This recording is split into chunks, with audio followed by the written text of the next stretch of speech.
ఎత్తైన ధాన్య గోదాంలో వేల కొద్ది మొక్కజొన్న గింజల మధ్య ఓర్విల్ అనే ఒక చిన్న మొక్కజొన్న ఆకాశాన్ని చూస్తూ గ్రేట్ పాప్ కంటే గొప్పదేదైనా ఉందా అని కలలు కంటున్నాడు.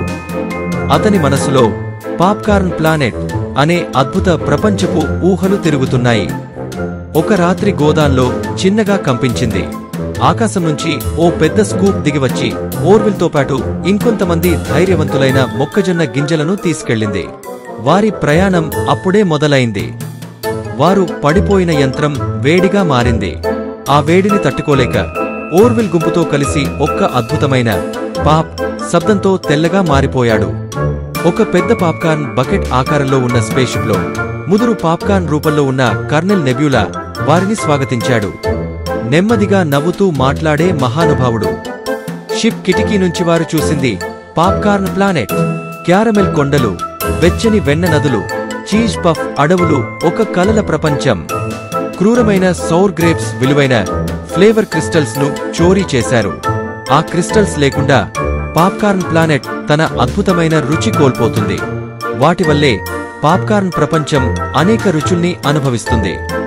వారు మొదట దాటాల్సింది క్యారమెల్ కార్న్ క్యానియన్. జారిపడితే బయటపడటం కష్టమే. కాని వాళ్లు ధైర్యంగా ఒక్కో అడుగు ముందుకేశారు. వారు భారీ ప్రెట్జెల్ స్టిక్స్ నుండి రాఫ్ట్లను తయారు చేసుకున్నారు.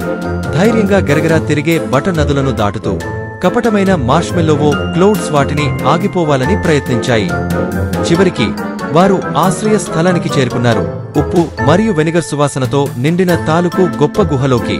అక్కడే సౌర్ గ్రేప్స్ క్రిస్టల్స్ ను దాచిపెట్టారు. ఒక విపరీతమైన పందెం మొదలైంది. పాచెస్ క్యారమెల్ విసిరాడు. కార్న్ బటర్ ట్రాప్లను సృష్టించి సౌర్ గ్రేప్స్ ని ఆపేందుకు ప్రయత్నించాడు. మెజర్ పాప్ మెరిసే క్రిస్టల్ బ్యాగ్తో వేగంగా పరిగెత్తుతూ క్రిస్టల్స్ ను లాక్కున్నాడు. వారు విజయవంతంగా పాప్కార్న్ ప్లానెట్ కి తిరిగి వచ్చారు. ఫ్లేవర్ క్రిస్టల్స్ ను విస్తీర్ణంగా పంచడంతో ఆ ప్రపంచం మళ్లీ రుచితో, రంగులతో ప్రకాశించింది.